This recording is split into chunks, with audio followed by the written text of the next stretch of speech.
everyone, Chris here in my puppet workshop, and a lot of you have asked how I make my puppets. So I want to get into posting some more advanced or detailed tutorials on more complex puppets, but I thought I'd start with something simple. A little glove puppet like Buddy. A lot of folks have shown Buddy a lot of love on TikTok, and I'm really happy to have him out here today to join us. I actually make puppets like Buddy that come in different colors, pink, blue, yellow, red, orange, different colors like that, and I sell them to kids and adults who are interested in puppetry.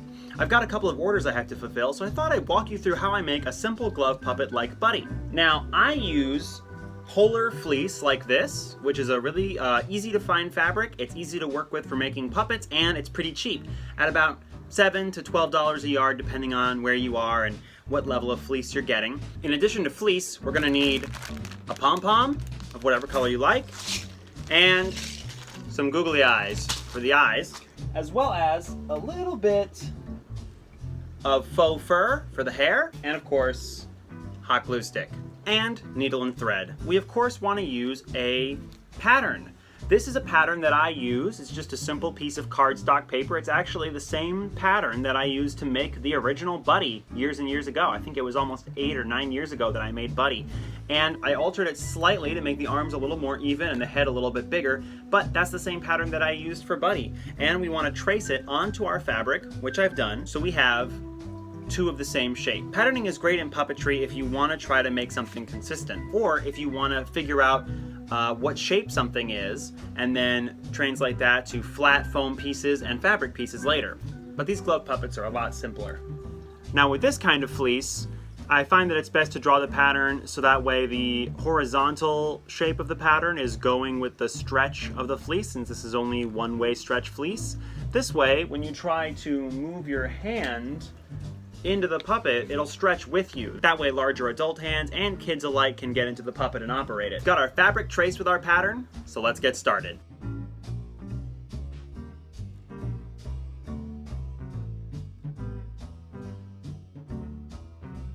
Now that we've got our pieces cut out, we can go ahead and sew them together. I'm just going to do a simple whip stitch.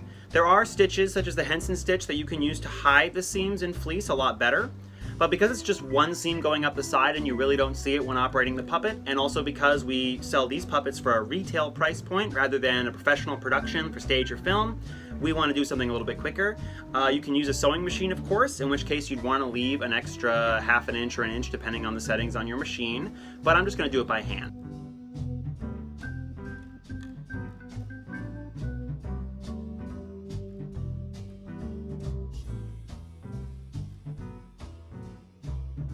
All right, so we've got our puppet all sewn up. We're gonna go ahead and turn it inside out, so that way that seam is nice and clean. And we have ourselves our basic puppet shape. Now what's great about a puppet like this is you can put anything you want on it. You can do any kind of hair, mustache, Buddy's got a bow tie. For these puppets, I typically just do the 2 eyes, the little nose, and a little bit of hair. I don't even do the bow tie for this one because I just keep it simple. But there you go, that's what our puppet should look like. Now for this puppet, we're gonna use some orange eyes, blue nose, and we're actually gonna use some pink faux fur for this because it looks really nice with the yellow. And what I've done is I've actually gone ahead and I've used you can use an X-Acto knife or a razor blade very carefully to just cut the back of the fur. Whenever you're cutting fur, you do not wanna cut the fur with scissors. You wanna go ahead and just cut the back of the fur very carefully like this.